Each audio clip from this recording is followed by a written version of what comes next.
जो Gojo versus Sukuna की fight है ना, उसमें जो अपर हैंड है वो अभी सुकुना के पास, क्योंकि वो ऑलरेडी 2 बार उससे डोमेन एक्सपेंशन की क्लैश में जीत चुका है। एंड इस पूरी फाइट में थ्रू आउट जो सबसे ज्यादा इंजर्ड हुआ है वो भी गोजो ही है। सुकुना को तो सिर्फ बेयरली थोड़े बहुत ही हिट्स लगे हैं। बट गोजो की मेन बात ये है कि गोजो के पास immense amount of curse energy है एंड वो दोनों कर्स टेक्निक को एक साथ यूज कर सकता है, इसलिए गोजो इस फाइट में अभी तक टिका हुआ है। प्रीवियस चैप्टर में हमने ये देखा था कि सुकुना के मार्वलेस श्राइन अटैक ने गोजो को काफी इंटेंसली हिट कर दिया था, जिससे वो बहुत ही ज्यादा इंजर्ड हो जाता, बट वो रिवर्स कर्स टेक्निक को यूज करके अपने आप को दोबारा हील करता रहता है। बट ये तो सिर्फ छोटी सी बात, गोजो अपनी रिवर्स कर्स टेक्निक को यूज करके अपने कर्स एनर्जी एंड कर्स टेक्निक को भी हील कर लेता है एंड जिससे वो एक डायरेक्ट हिट लैंड कर पाता है सुकुना के ऊपर। बट आफ्टर रीडिंग चैप्टर 227 ये चीज तो शायद मालूम पड़ रही है कि गोजो के पास भी बहुत ज्यादा एबिलिटीज हैं जो वो अभी छुपा के रखा है एंड उसने इस चैप्टर में अपना न्यू डोमेन एक्सपेंशन को यूज किया है। So without wasting any further time let's dive into chapter of 227। ये चैप्टर स्टार्ट ही यूटा से होता है एंड उनके ग्रुप से, क्योंकि वो लोग अभी भी शॉक में होते हैं कि ऐसा कैसे हो सकता है गोजो ने एक ही टाइम पे 2 कर्स टेक्निक्स को यूज कर लिया, क्योंकि एक नॉर्मल सॉर्सरर के लिए ये चीज नामुमकिन है। तो अभी कल ही मैंने एक वीडियो डाली थी everything so far about the Gojo versus Sukuna, जिसमें मैंने ये ऑलरेडी बता दिया था कि गोजो स्ट्रॉन्गेस्ट सॉर्सरर इसलिए नहीं है क्योंकि उसके पास immense amount of curse energy या कर्स टेक्निक। सबसे बड़ी बात यह है कि उसको हर टाइप की सॉर्सरी आती है, जो कि एक सॉर्सरर के लिए बहुत ही बड़ी बात होती है। You can check out this video, मैं उसकी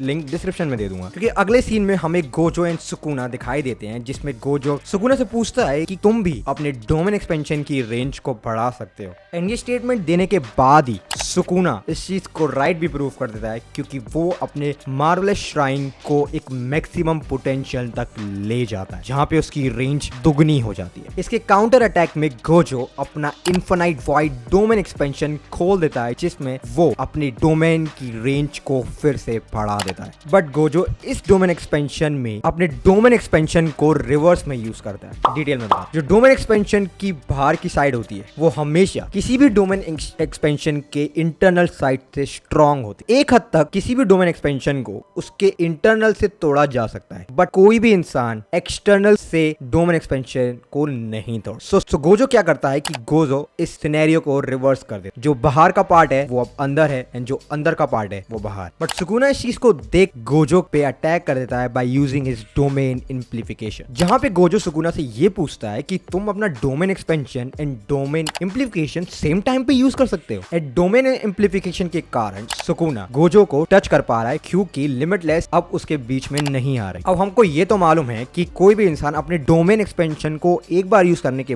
बाद वो किसी भी नॉर्मल कर्स टेक्निक को यूज कर सकता है, बट डोमेन इम्प्लीफिकेशन को एंड डोमेन एक्सपेंशन को एक साथ यूज करना ये शायद जुजुत्सु काइसेन में पहली बार हुआ है। तो जहां पे गोजो ने अपने डोमेन एक्सपेंशन के इंटरनल एक्सचेंज पार्ट को रिवर्स कर दिया था, सेम सुकुना भी अपने डोमेन एक्सपेंशन के साथ यही करता, क्योंकि सुकुना को ये मालूम है कि उसकी मार्वलेस श्राइन इनफिनाइट वॉइड के अंदर काम नहीं आएगी, इसलिए वो अपने मार्वलेस श्राइन को इनसाइड की जगह आउटसाइड यूज करता है गोजो के इनफिनाइट वॉइड के बाहर। तो सिमिलरली जैसे गोजो ने अपने कंडीशन को चेंज किया था अपने डोमेन एक्सपेंशन की, सेम सुकुना भी कर पाता है। बट अंदर गोजो वर्सेस सुकुना की फाइट हो रही होती है, जहां पे अब सुकुना इनफिनाइट वॉइड के अंदर है एंड गोजो का इनफिनाइट वॉइड सुकुना को काफी डैमेज कर सकता। बट हमने एक चीज लर्न, अब गोजो के डोमेन एक्सपेंशन के अंदर सुकुना को गोजो के इनफिनाइट वॉइड से कोई भी खतरा नहीं। इसका रीजन क्या है? अगर आपको गोजो वर्सेस जोगो की फाइट याद हो, जिसमें जब गोजो ने अपने इनफिनाइट वॉइड को यूज किया था, तब गोजो ने इतादोरी को पकड़ के रखा था, क्योंकि उसके जो भी अटैक होंगे वो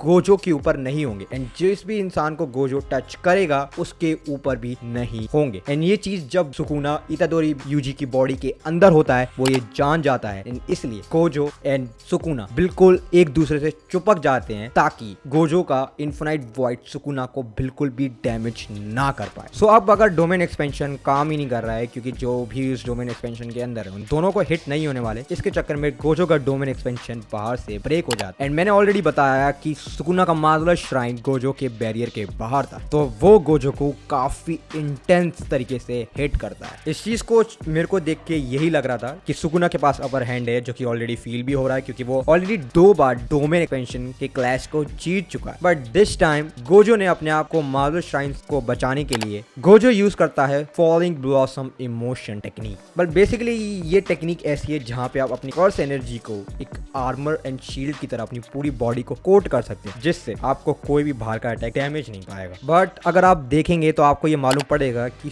गोजो के मुंह के ऊपर कुछ हिट्स हुए हैं। दैट मीन्स कि थोड़ा बहुत तो डैमेज गोजो हुआ है। इन गोजो को इतना टाइम मिल जाता है जिससे वो अपने आप को रिवर्स कर्स टेक्निक से यूज कर लेता है एंड वो अगेन डोमेन एक्सपेंशन को यूज करता है। बट इस बार गोजो अपने डोमेन एक्सपेंशन की रेंज को काफी बढ़ाता है, नियरली 200 मीटर, जहाँ पे कुशिमा ये कहती है शायद गोजो ये प्लान बना रहा है ताकि वो सुकुना को उस बैरियर के अंदर कैप्चर कर ले। फिर में ये बताती है कि जितना बड़ा डोमेन एक्सपेंशन होगा ना उतना ही कमजोर होगा domain expansion. But in the next scene Gojo का डोमेन इतना छोटा हो जाता है, just like a tiny ball.